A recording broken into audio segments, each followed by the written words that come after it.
Hello friend, I am CMS Sandeep Kumar. Today is my first live session. अब मैं धीरे धीरे आप लोगों को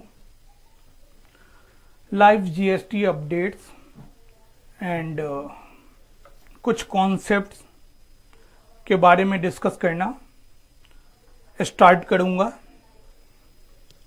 आज का हमने टॉपिक लिया है time of supply of goods. तो इनको हम एक एक करके देखेंगे। एक एक कॉन्सेप्ट के लिए हम एक एक क्लास का अरेंजमेंट करेंगे और एक डेढ़ घंटे के क्लासेस में हर कॉन्सेप्ट को कवर करने का ट्राई करेंगे। तो आज जो हमारा टॉपिक है time of supply of goods GST का है।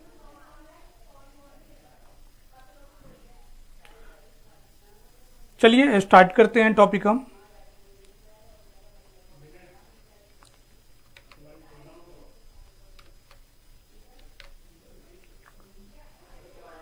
हम लोग देखते हैं टॉपिक है time of supply.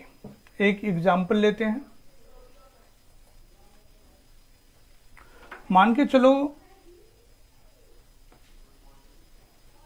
A and B दो पर्सन है। ए को गुड्स सेल करना है और बी को बाई करना है। बी हमारा बायर है। इसने गुड्स का ऑर्डर दिया मान के चलो 1 जुलाई को। हमारे पास ऑर्डर आया। ऑर्डर आने के बाद हमने गुड्स का बनाया, तैयार किया 3 जुलाई को। इसके बाद हमने इनवॉइस भी बनाया बेचने के लिए 5 जुलाई को और इनको 7 जुलाई को हमने डिलीवर कर दिया।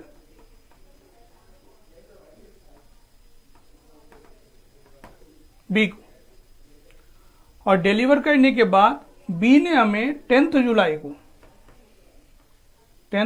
को पेमेंट कर दिया। तो अलग अलग एग्जाम्पल हैं। एक डेट है 1 जुलाई ऑर्डर आया था। एक डेट है जिस दिन हमने गुड्स को बनाया 3 जुलाई को। इनवॉइस हमने जनरेट किया है 5 जुलाई को। गुड्स को डिलीवर कर दिया बी को 7 जुलाई को और बी से हमें पेमेंट आया है 10 जुलाई को। तो यहाँ 5 डेट हैं, अलग अलग डेट हैं। 1 जुलाई, 3 जुलाई, 5 जुलाई, 7 जुलाई एंड उसके बाद 10 जुलाई। तो हमारे पास क्वेश्चन होता है कि time of supply of goods क्या होगा। Time of supply of goods क्या होगा। जो time of supply of goods होगा, जिस डेट को हम रिकॉग्नाइज करेंगे कि ये डेट है, उसी डेट को जीएसटी लगाया जाएगा। तो इस टॉपिक को समझने से पहले एक बार मैं थोड़ा ब्रीफ कर देता हूं कि हमारे पास सीजीएसटी एक्ट में सेक्शन 12 है, 13 है, 14 है एंड 15 है।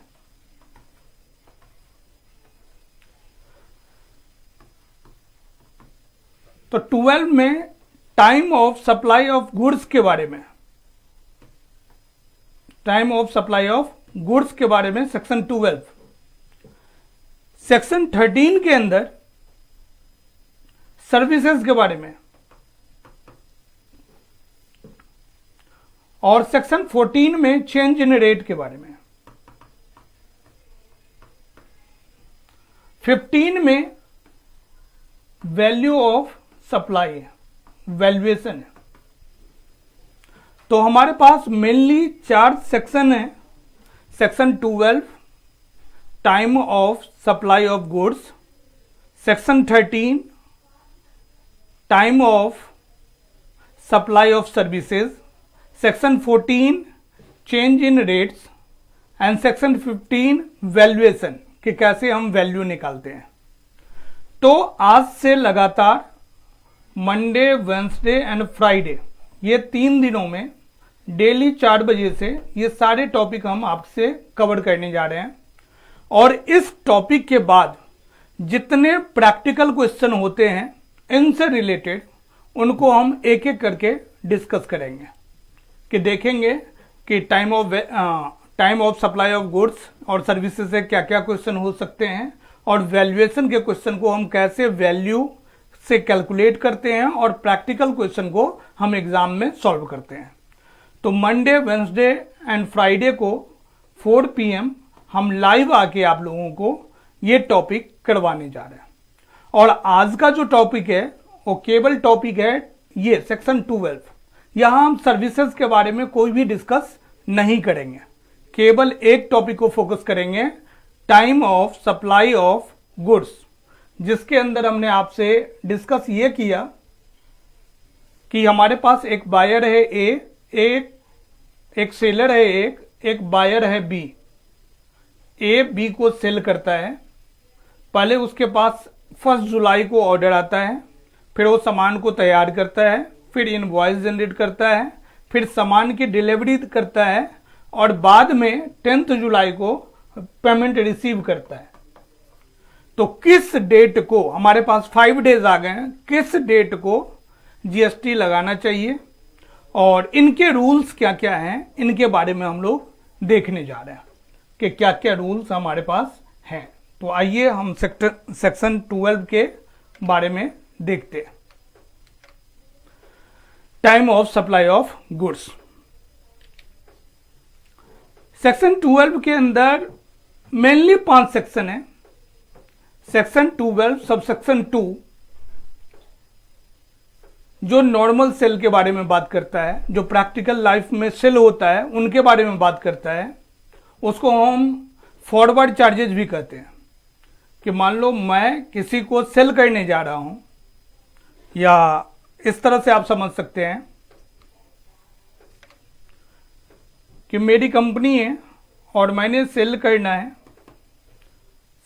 है 5000 का वैल्यू है गुड्स का। इसमें हमने IGST लगाना है 18%, 5900 का इनवॉइस वैल्यू रखना है और इनवॉइस वैल्यू को हमें बी को सेल करना है। तो ये टैक्स का कलेक्शन मैं करूंगा, जो सेल करेगा सेलर होगा वही टैक्स कलेक्ट करेगा। किससे करेगा? बी से करेगा। यहां ए सेलर है और बी बायर है, तो बायर से हम कलेक्ट करेंगे 900 और गवर्नमेंट को जमा करेंगे। ये फॉरवर्ड चार्ज के अंदर आता है। लेकिन दूसरा होता है रिवर्स चार्ज। रिवर्स चार्ज क्या होता है? सेकेंड एग्जांपल देखते हैं। यहां ए है, यहां बी है। ये 5000 का सेल करेगा, इसमें किसी तरह का जीएसटी चार्ज नहीं करेगा और ये बायर 5000 पे करेगा ए को और बायर की लायबिलिटी बनती है कि आप गवर्नमेंट को पे करो। तो government 900 rupees as a reverse charge buyer को पे करना है। अब दोनों में देख लेते हैं डिफरेंस क्या है कि forward charge and reverse charge. यहां देखिए फॉरवर्ड चार्ज में बायर 5900 दे रहा है इंक्लूडिंग जीएसटी। मतलब बायर जो है फॉरवर्ड चार्ज में सेलर को देगा जीएसटी। बायर की लायबिलिटी बनती है कि आप जीएसटी का अमाउंट सेलर को दे। और सेकेंड वाले जब रिवर्स चार्ज की बात करेंगे तो बायर सेलर को कुछ नहीं देगा, बायर क्या करेगा? गवर्नमेंट को जीएसटी का पेमेंट करेगा 900 का। तो जहां बायर जो गुड्स को रिसीव कर रहा है वो यदि पेमेंट करता है डायरेक्टली गवर्नमेंट को तो उनको हम रिवर्स चार्ज कहते हैं। और नॉर्मल जो केस है, जितने भी एग्जाम्पल देखेंगे ये नॉर्मल केसेस होता है कि पर्सन ए बी को सेल कर रहा है। तो यहां हम लोग देख रहे थे कि एक सेक्शन 12 सबसेक्शन 2 में लिखा हुआ है कि ये नॉर्मल फॉरवर्ड चार्ज की बात करेगा। सेक्शन 12 सबसेक्शन 3 रिवर्स चार्ज की बात करेगा। और सेक्शन 12 सबसेक्शन 4 वॉचर की बात करेगा। तो वॉचर में क्या होगा, जैसे आपको भी किसी कंपनी वाले ने क्या किया, जहां आप वर्किंग हैं, जॉब कर रहे हैं, आपको वॉचर दे दिया कि ये कूपन्स हैं, ये बिग बाजार का कूपन है, बिग बाजार में चल जाएगा।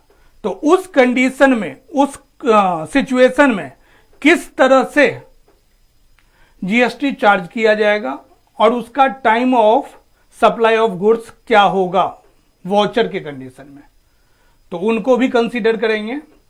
और सेक्शन 12 सबसेक्शन 5 में जो इन तीनों में नहीं है, जो फॉरवर्ड चार्ज नहीं है, जो रिवर्स चार्ज नहीं है, वॉचर नहीं है, हो सकता है कुछ और भी होगा,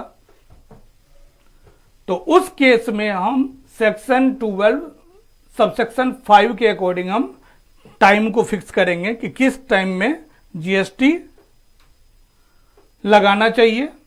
और 6 में है कि कभी कभी आपने लेट कर दिया और इंटरेस्ट, लेट फी, पेनल्टी की बात आ गई, तो उस सिचुएशन में हमें कब जीएसटी लगाना पड़ेगा, उनके बारे में हम लोग देख सकते हैं। तो ये सेक्शन बड़ा सेक्शन नहीं है, बहुत छोटा टॉपिक है, लेकिन बहुत इंपॉर्टेंट है।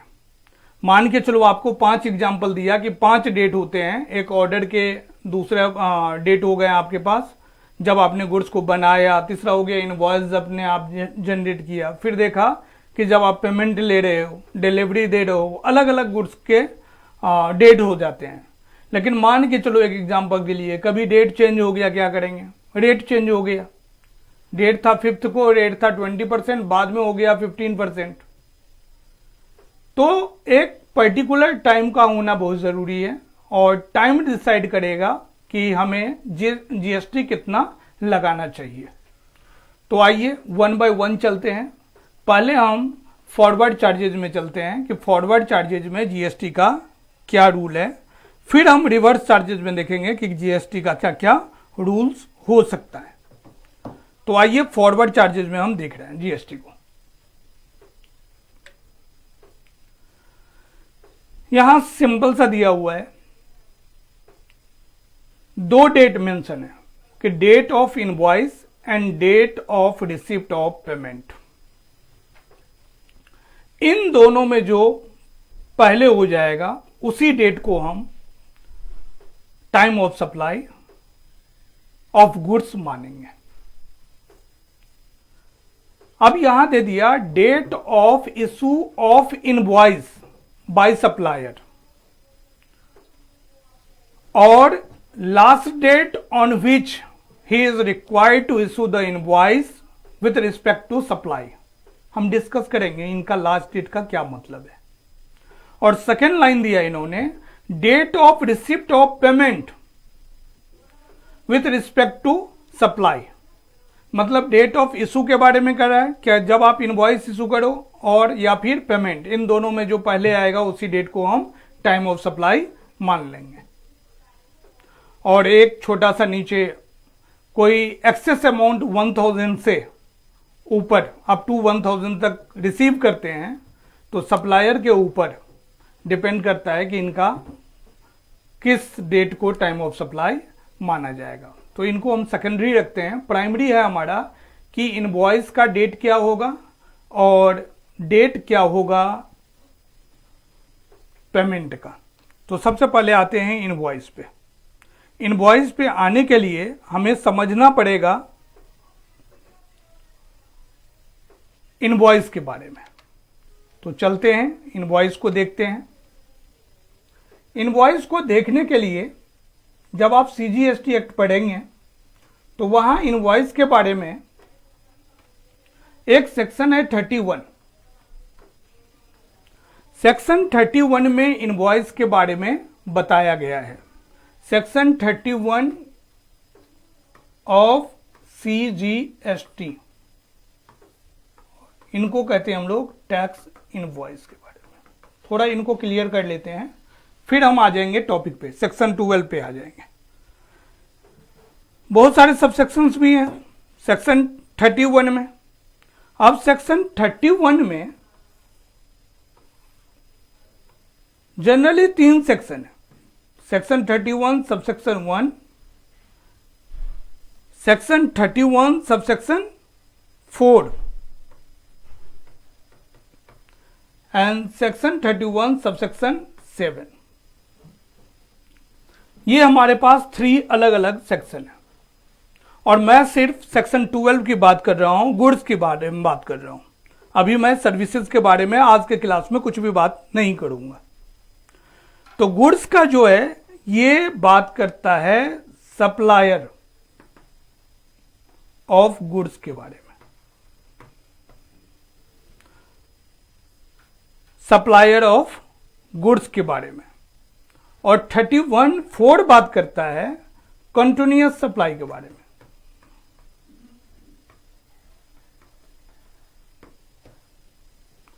और सेक्शन 31 सबसेक्शन 7 बात करता है कि goods sold on approval basis. ये 3 अलग अलग सिचुएशंस हैं और ये तीनों सिचुएशन में इनवॉइस की टाइमिंग अलग अलग हो सकती है। तो पहले हम इनवॉइस के बारे में क्लियर कर लेते हैं, फिर हम पेमेंट पे जाएंगे, क्योंकि आपने देखा 2 ही ऑप्शन है कि इनवॉइस एंड और payment, which ever is earlier.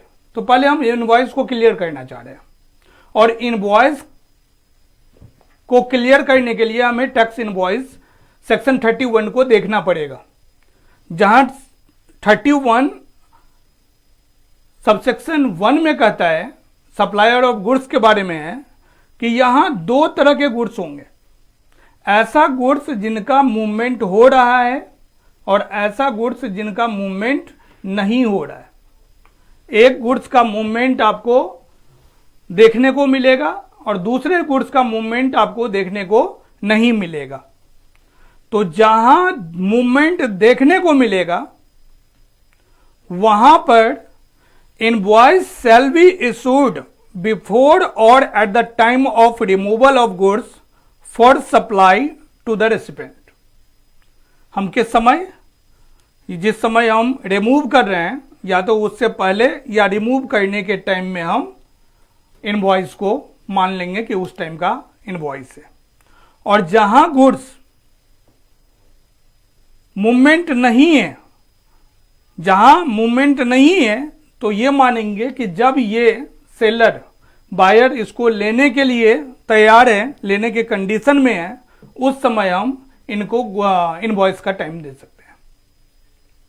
ऐसे ही सेक्शन 31 सबसेक्शन 4 में क्या है, कंटिन्यूअस सप्लाई। कंटिन्यूअस सप्लाई क्या होता है कि आपका बिजनेस चल रहा है और हमारा बिजनेस चल रहा है। मान लो आप यहां हो, हम यहां हैं, आप हमें सेल करते हो और मैं आपके कंपनी से कंटिन्यूअस सप्लाई, यहां मेरी कंपनी है, हम सर्विसेज ले रहे हैं आपसे, कंटिन्यू लगातार ले रहे हैं। और इसमें क्या होता है कि कभी कभी मेरा मन करता है कि चलो इनका तो अकाउंट मेंटेन होता है, ये 15 दिन पे सेटलमेंट करते हैं अपना, 15 डेज में जितना भेजा हमारे पास गुड्स, उसका क्या किया उन्होंने, बिल्कुल स्टेटमेंट तैयार किया और स्टेटमेंट लेकर भेज दिया। इन्होंने स्टेटमेंट तैयार किया, statement of accounts, statements of account तैयार किया और ये भेज दिया। और कभी कभी मेरे भी मन में आता है कि जब जरूरत पड़ेगा हम चलो बर्डन नहीं होने दें कि बहुत सारे पैसे एक साथ देना पड़े, तो बीच बीच में हम पेमेंट देते चलते हैं, मेरे तरफ से पेमेंट दिया जाता है सेलर को। तो 2 हो गए कि सेलर भी स्टेटमेंट ऑफ अकाउंट बना के भेज सकता है और दूसरा तरफ मेरे तरफ से पेमेंट भी आ सकता है। और हमें पता है ये कंटिन्यूअस सर्विसेज है कि चलता ही रहेगा, रेगुलर बेस पे हमारा लेना देना लगा रहता है। तो इस कंडीशन में ये सेक्शन 31 सबसेक्शन 1 के अंदर नहीं आके इनको यहां कंसीडर करते हैं। और यहां पे जो 2 चीज देखने को मिल रहा है आपको, statement of account and payment, इन दोनों में जो पहले होगा व्हिच एवर इज अर्लियर, तो उस डेट को हम इनवॉइस को कंसीडर करेंगे। अब हम चलते हैं लास्ट ऑप्शन है। लास्ट ऑप्शन क्या था? इसके अंदर लास्ट ऑप्शन है goods sold on approval basis, कि हम क्या approval, goods sold on approval basis में क्या होता है कि एक पर्सन है, बी पर्सन है, दो कंपनी अलग अलग हैं, इन्होंने दे दिया, सेल कर दिया है इनको अप्रूवल बेसिस पे। तो जब ये पर्सन बोल देगा, बी बोल देगा कि ठीक है आपने, इन्होंने 5000 यूनिट का सेल किया, इन्होंने बोल दिया 3000 ओके है, तो जितना ओके बोलेगा बी उस अमाउंट को सेल मान लिया जाता है। तो ओके हो सकता है आज भी बोले, मान लो जनवरी में बोल सकता है, हो सकता है 2 महीने के बाद बोले या 4 महीने के बाद बोले, हो सकता है 10 महीने के बाद बोले। भेजे कितने थे? 5000 यूनिट। बी ने ओके कितना बोला? 3000 यूनिट। 3000 यूनिट को सेल मान लिया जाएगा, क्योंकि जितना का अप्रूवल हमें बी दे देगा उतना का मान लेगा। तो पहला पॉइंट, फर्स्ट पॉइंट इस कंडीशन में यह आ जाता है कि goods sale on approval basis में बिफोर और at the time of supply approved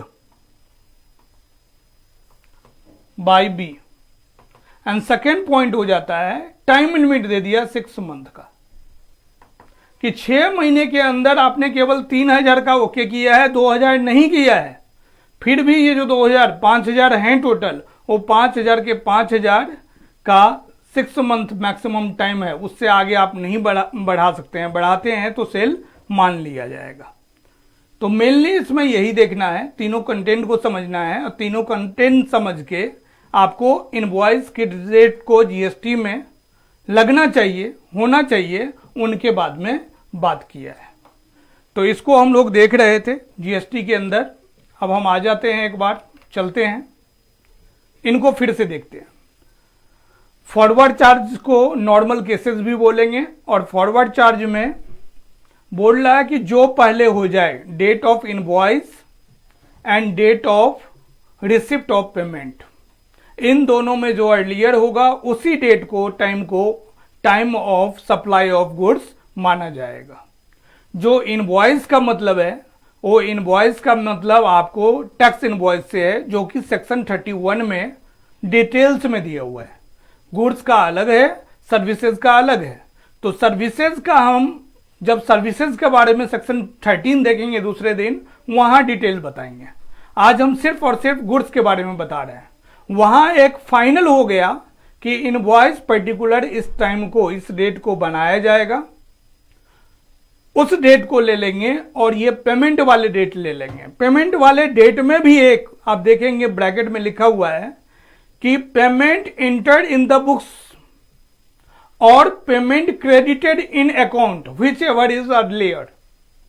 मतलब बहुत सारे सेल आपको कैश में भी हो जाता है और आप उसको बुक में रिकॉर्ड कर लेते हो सेम डे को, लेकिन वही बंदे 5 दिन के बाद अकाउंट में डालता है।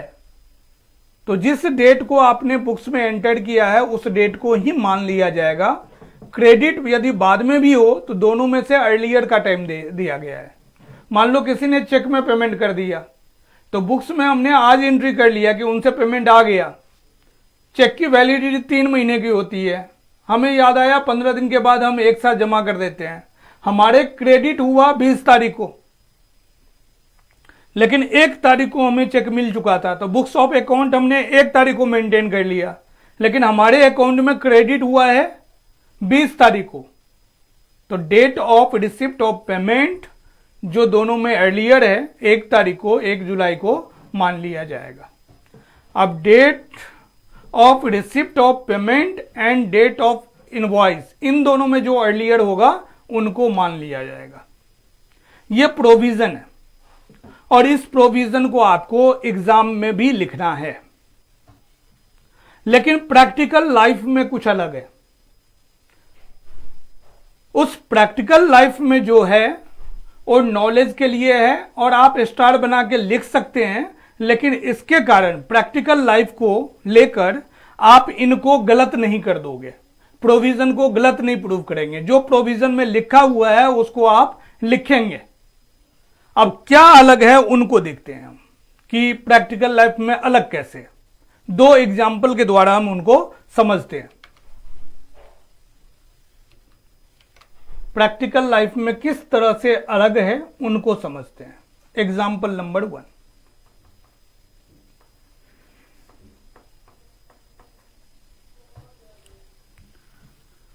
आप बड़ी कंपनी में जाएंगे काम करने के लिए, तो वहां चलता है प्रोफर्मा इनवॉइस।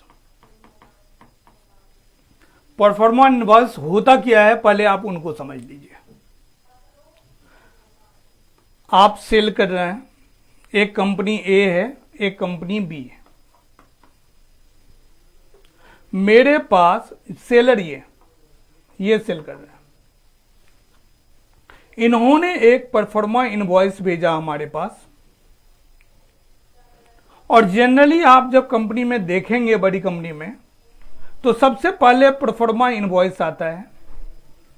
हम इनको पेमेंट कर देते हैं, उसके बाद सेलर टैक्स इनवॉइस भेजता है।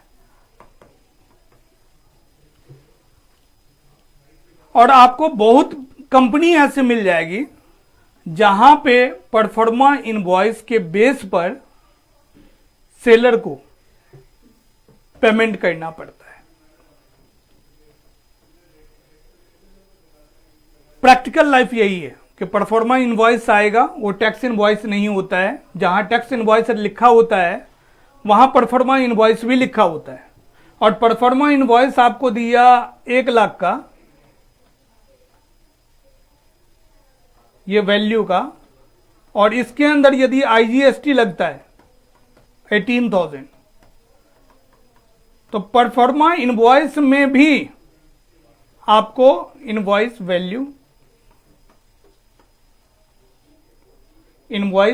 वैल्यू परफॉर्मा इनवॉइस में भी आपको इतना को देखने को मिलेगा कि हमारे पास 1,18,000 का परफॉर्मा इनवॉइस भेज दिया है। अब मुझसे बोला जा रहा है आप पेमेंट करो, और होता है इनके बेस पर होता है पेमेंट। फिर क्या करते हैं सेलर, ओरिजिनल टैक्स इनवॉइस इनको भेजते हैं। ऐसे बहुत कंपनी में आपको प्रैक्टिकल लाइफ में देखने को मिलेगा। जीएसटी क्या कहता है? जीएसटी ये कहता है कि GST act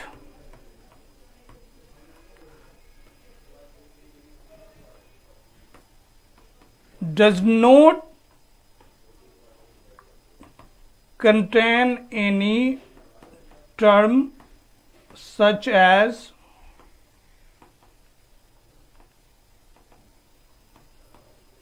proforma invoice.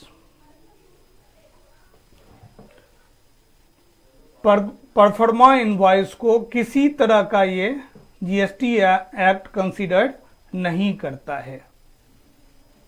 Second कहता है कि जो परफॉर्मा इनवॉइस है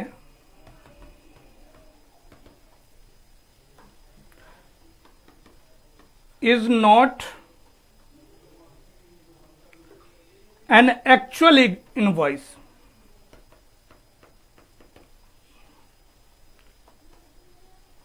and therefore it not a legal document। GST में बिल्कुल मना कर दिया गया है कि ये कोई लीगल डॉक्यूमेंट नहीं होता है। लेकिन हम लोग क्या करते हैं प्रैक्टिकल लाइफ में, परफॉर्मा इनवॉइस मंगवाते हैं सेलर से, उनको उस इनवॉइस के अगेंस्ट पेमेंट करते हैं, बाद में हम टैक्स इनवॉइस कलेक्ट करते हैं। तो यहां पर पेमेंट हुआ पहले या टैक्स इनवॉइस आया, पहले पेमेंट हुआ और फिर टैक्स इनवॉइस आया। और जीएसटी एक्ट कहता है कि परफॉर्मा इनवॉइस कुछ है ही नहीं, ये कोई लीगल डॉक्यूमेंट नहीं है, इनके लिए किसी तरह का रिटर्न में प्रोविजन नहीं है। जब आप जीएसटी रिटर्न फाइल करेंगे कोई प्रोविजन नहीं है परफॉर्मा इनवॉइस का। तो इस कंडीशन में हम क्या करेंगे, तो आप देखेंगे टैक्स इनवॉइस हमें मिला है 10 तारीख को, 10 अगस्त को, पेमेंट मिल गया है 5 अगस्त को, और किसके अगेंस्ट मिला, 1 अगस्त के अगेंस्ट मिला है, परफॉर्मा इनवॉइस के अगेंस्ट। और परफॉर्मा इनवॉइस लीगल नहीं है, तो इनको यदि हम साइड कर दें, इनको साइड कर दें, तो हमारे पास बचा पेमेंट और invoice. Which ever is earlier, payment is earlier. तो पेमेंट किसके रिगार्डिंग, आज हम सर्विस नहीं पढ़ रहे हैं, गुड पढ़ रहे हैं, गुड्स पढ़ रहे हैं, तो गुड्स के रिगार्डिंग। तो गुड्स के रिगार्डिंग अभी हमने उनको सामान भी नहीं भेजा, उनसे पेमेंट भी आ गया, तो इसको हम लोग एडवांस पेमेंट का पार्ट मानते हैं। यही चीज हम एग्जाम्पल 2 में बताने जा रहे हैं कि यदि आपको एडवांस पेमेंट मिल गया गुड्स के अगेंस्ट में, कोई आया आपके पास 2 लाख रुपए प्लस जीएसटी देके गया और बोल दिया कि गुड्स बना के हमें भेज देना 15 दिन, 1 महीना, 2 महीने के बाद। आपके पास आराम से पैसा मिल चुका है, गुड्स के लिए मिला है, आप क्या करेंगे, सामान बनाएंगे और भेज देंगे। लेकिन यदि एडवांस पेमेंट अगेंस्ट गुड्स होता है तो उस केस में गवर्नमेंट ने एग्जम्पशन दे रखा है कि किसी तरह के एडवांस पेमेंट पे आप जीएसटी से एग्जम्प्ट हैं, आपको जीएसटी उस टाइम देने की जरूरत नहीं है एडवांस पेमेंट के ऊपर। अब आप इसी चीज को देखोगे कि date of invoice and payment receive whichever is earlier, तो एडवांस टैक्स तो हमेशा, एडवांस अमाउंट तो हमेशा, एडवांस पेमेंट तो हमेशा पहले ही मिलेगा, और जीएसटी में एग्जम्पशन भी है, तो हम डेट को ही कंसीडर नहीं करेंगे। तो इस कंडीशन, इसको यदि देखें ढंग से, तो ये सिर्फ यही कहता है कि केवल एक रूल अप्लाई करेगा, दूसरा नहीं करेगा। केवल date of invoice by the supplier और last date on which he is required to issue the invoice. एक डेट पीरियड लगा लो कि जिस डेट को हम इनवॉइस इशू कर रहे हैं, या फिर बायर सेलर में जो लास्ट डेट का टाइम डिसाइड हुआ है, हो सकता है 5 दिन पहले का भी हो सकता है। तो इन दोनों में जो अर्लियर होगा उसी डेट को time of supply of goods माना जाएगा। सेकेंड वाला यदि पहले भी आ जाता है, एग्जाम्पल, हम बहुत सारे एग्जाम्पल देंगे, ये तीनों चैप्टर जो बताया गया है उसको कंप्लीट करने के बाद हमें एडवांस टैक्स मिला 1 तारीख को, अगस्त को, ये एडवांस पेमेंट मिला, और 5 तारीख को हमने इनवॉइस इशू किया, ये एडवांस मिला था। तो यदि इन दोनों में अर्लियर देखेंगे तो time of supply of goods कब होगा,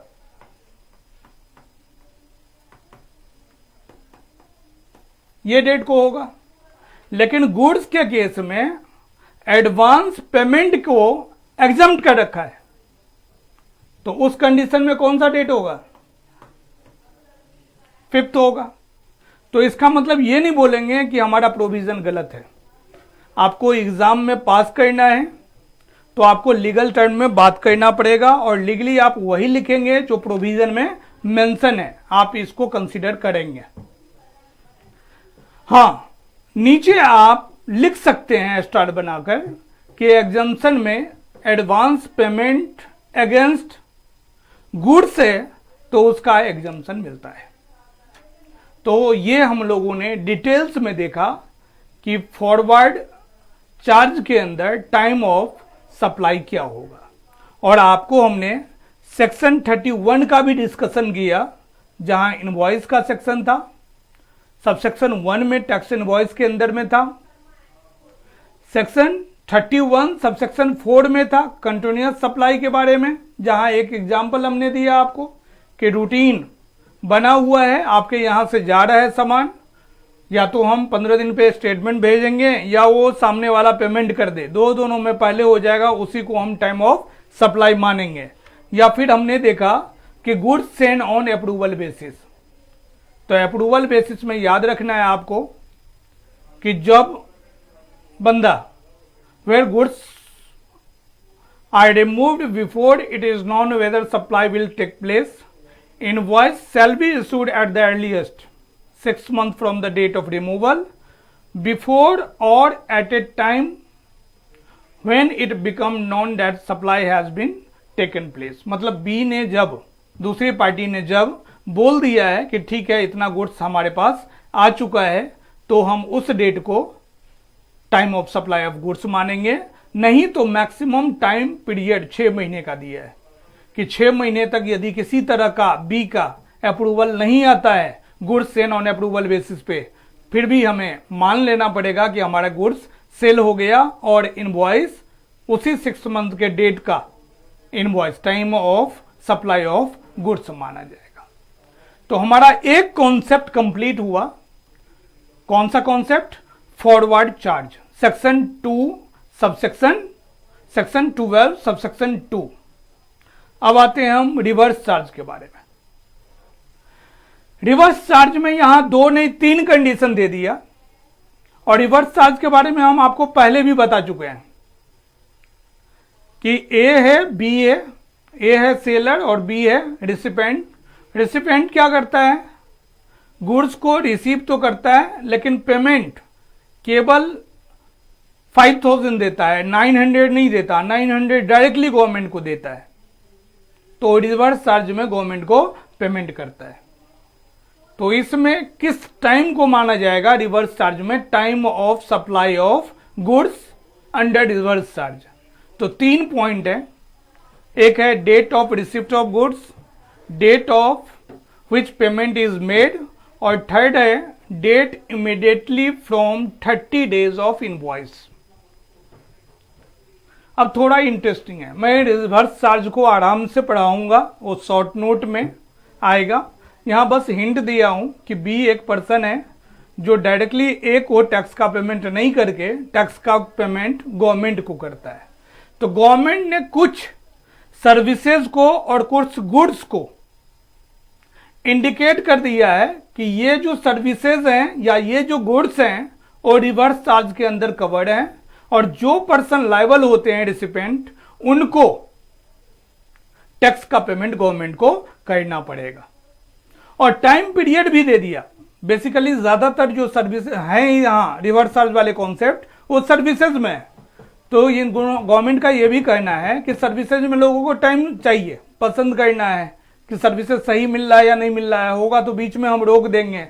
तो इसलिए 30 डेज का कॉन्सेप्ट का आप माइंड में रखेंगे। लेकिन ये 30 डेज जो यहां है ये सर्विसेज के लिए नहीं है, गुड्स के लिए। तो आज के क्लास में रिवर्स चार्जेस के अंदर सिर्फ और सिर्फ हम गुड्स के ऊपर फोकस करेंगे कि कौन कौन से ऐसे गुड्स हैं जिसके ऊपर रिवर्स चार्ज लगाया जाता है जीएसटी में। सर्विसेज का नाम बोल दिया जाए, आप जहां तहां देखेंगे, बुक्स में देखेंगे तो 90% आपको सर्विसेज ही मिलेंगे जो रिवर्स चार्ज के अंदर कवर होता है। लेकिन हम दोनों ही टॉपिक को एक साथ नहीं कर रहे हैं। सर्विसेज के लिए अलग टॉपिक है और गुड्स के लिए अलग टॉपिक है। तो गुड्स में सिर्फ गुड्स के बारे में डिस्कस करेंगे। तो आइए हम देखते हैं रिवर्स चार्ज में कौन कौन सा गुड्स हो सकता है। और एक लाइन रेड में लिखा हुआ है, आप देख सकते हैं कि कुछ ऐसे भी कंडीशन होंगे जहां आप डिटरमाइन नहीं कर पा रहे हो, ये तीनों चीज नहीं मिल रहा है। तो उस कंडीशन में जिस दिन रेसिपेंट अपने बुक्स में एंट्री करेगा उसी डेट को time of supply of goods मान लिया जाएगा। तो सबसे पहला क्वेश्चन आता है कि लिस्ट ऑफ गुड्स बताओ जो रिवर्स चार्ज के अंदर कवर होता है।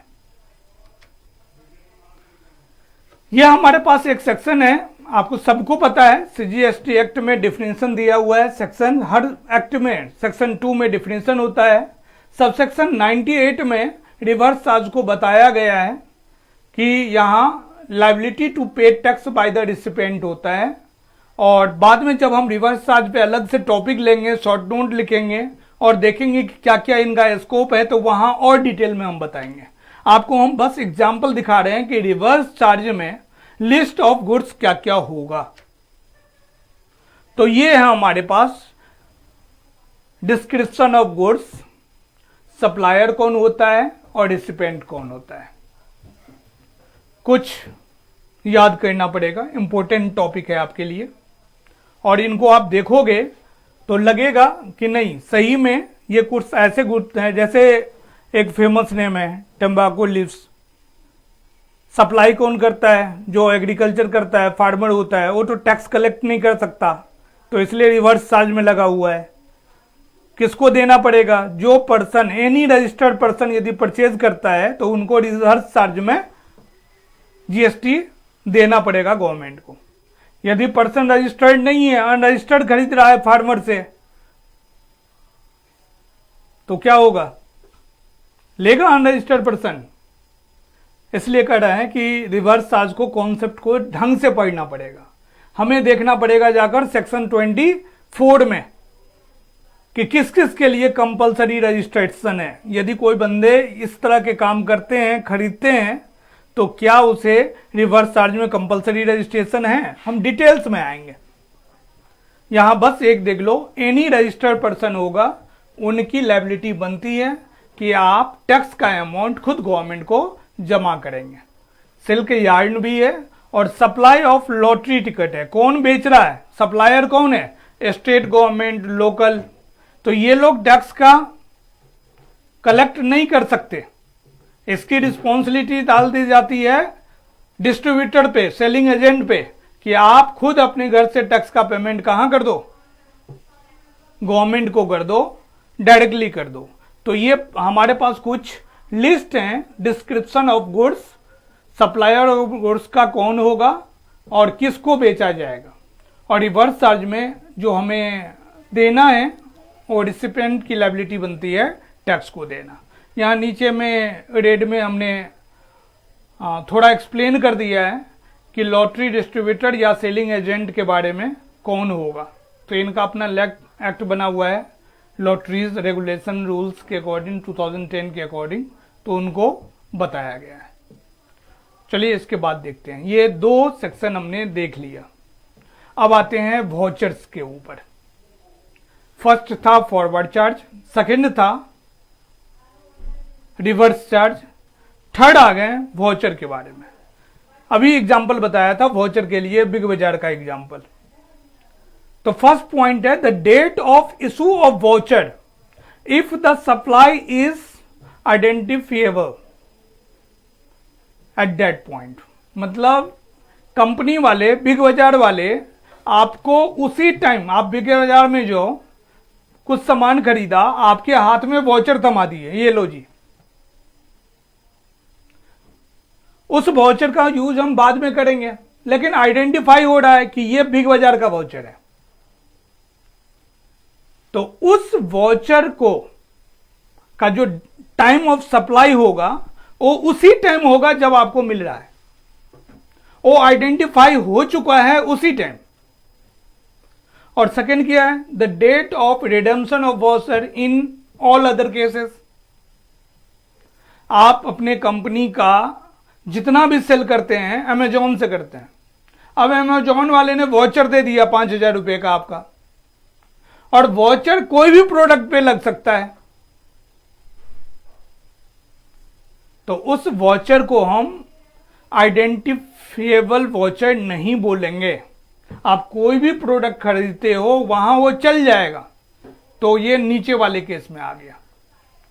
तो कब होगा इसका date, time of supply of goods, जिस डेट को रिडम्पशन किया जाएगा वाउचर का, उसी डेट को हम मानेंगे कि इनका time of supply of goods है।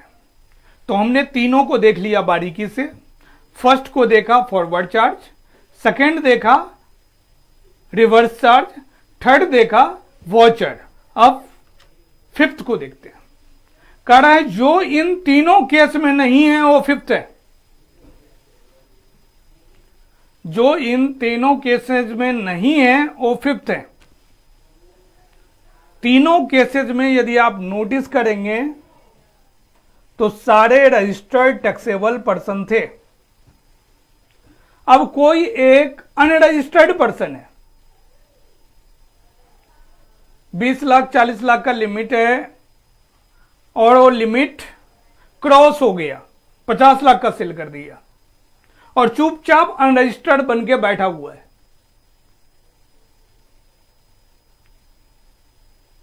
डिपार्टमेंट को किसी ने कंप्लेन कर दिया या डिपार्टमेंट ने ढूंढते हुए निकाल लिया कि ये पर्सन सेल तो बहुत कर रहा है लेकिन जीएसटी नंबर लेके नहीं बैठा है। तो यहां दो ऑप्शन है उन लोगों के लिए। यदि वो गलती से रिटर्न फाइल करते हैं तो जिस डेट को फाइल करेगा उस डेट को मान लिया जाएगा time of supply of goods, या फिर जिस डेट को टैक्स का पेमेंट करता है उस डेट को मान लिया जाएगा। वो चार्ज लगा दिया 50 लाख का 18%, सीधा सीधा 9 लाख रुपीज 9 लाख रुपीज अब पे करना है उसको। तो जिस डेट को जाकर वो पेमेंट करेगा उस डेट को मान लेगा वो time of supply of goods. तो ये मेनली 5 केसेस थे। एक और हम देख लेते हैं, लास्ट जो पॉइंट है वो इंटरेस्ट लेट फी पेनल्टी से रिलेटेड है कि यदि आपको सप्लाई करते हैं सामने वाला बंदा के कारण कोई इंटरेस्ट लेट फी पेनल्टी तरह एक्सेस अमाउंट डिलेड पेमेंट के कारण कंसिडरेशन अराइज होता है, तो date on which the supplier receive such additional in value. मान लो 1000 रुपये आपको पेनल्टी लग गया, तो जिस डेट को उस बंदे ने 1000 रुपये कलेक्ट किया है उस डेट को क्या माना जाएगा, time of supply of goods. तो लॉ के प्रोविजन के अकॉर्डिंग केवल सबसेक्शन 6 तक है 1 से लेकर, लेकिन इसको समझने के लिए हमें रिवर्स चार्ज डीपली में समझना पड़ेगा, हमें टैक्स इनवॉइस डीपली में समझना पड़ेगा। इसमें केवल और केवल गुड्स के बारे में। और जो आपको एक एग्जांपल में परफॉर्मा इनवॉइस के बारे में बताया था कि जनरली प्रैक्टिकल लाइफ में जो काम होता है वो परफॉर्मा इनवॉइस के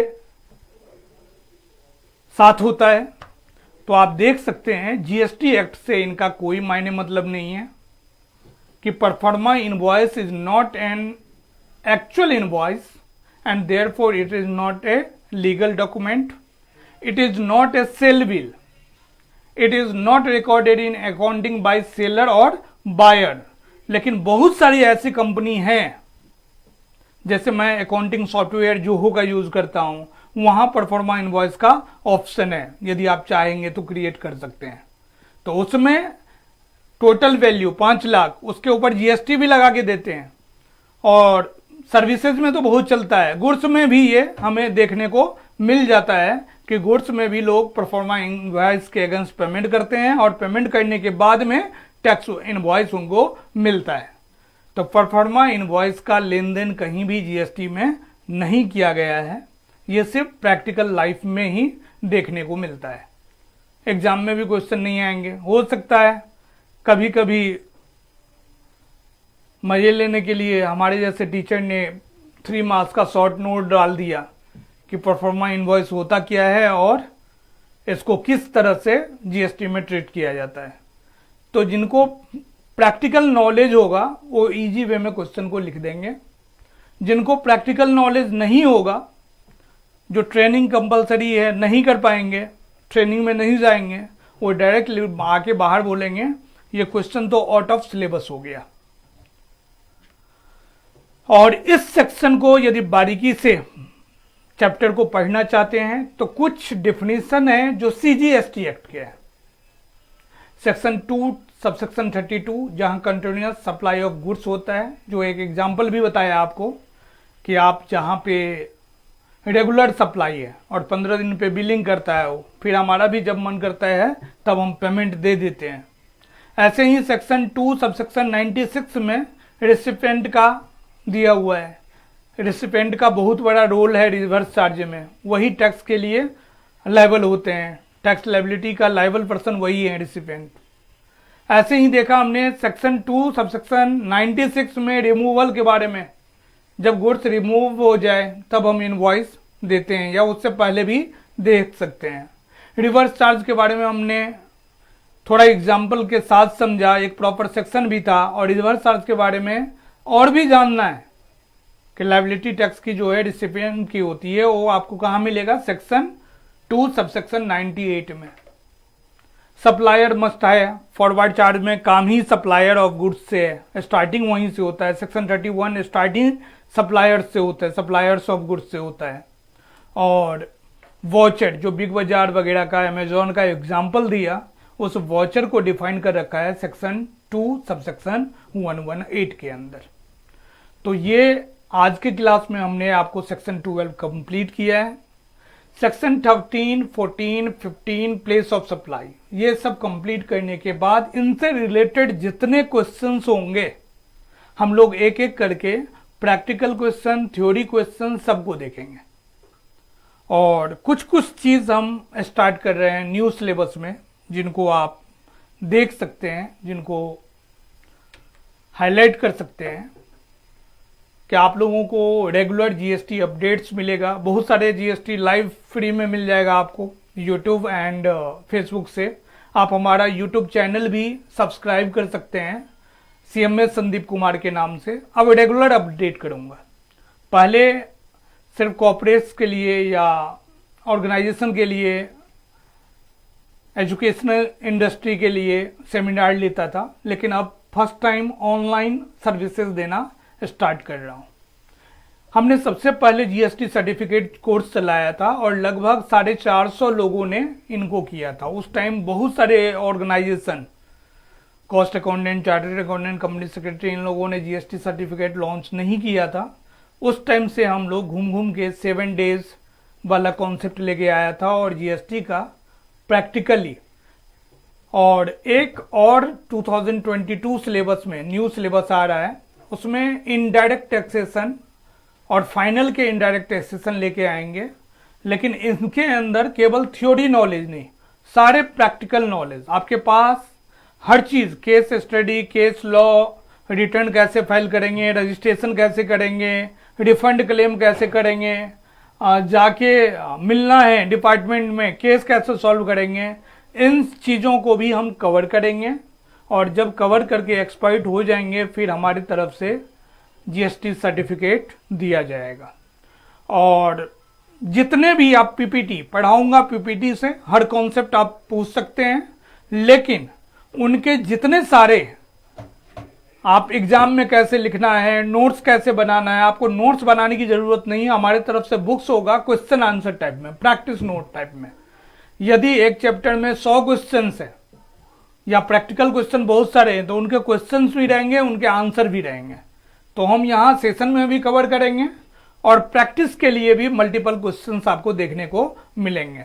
तो हमारे पास नोट्स के साथ साथ पीपीटी के साथ साथ और प्रैक्टिस नोट्स भी आपके लिए अवेलेबल रहेगा। तो आज के क्लास में हम इतना ही है। बाकी परसों फिर से, परसों का टॉपिक होगा time of supply of services, section 13।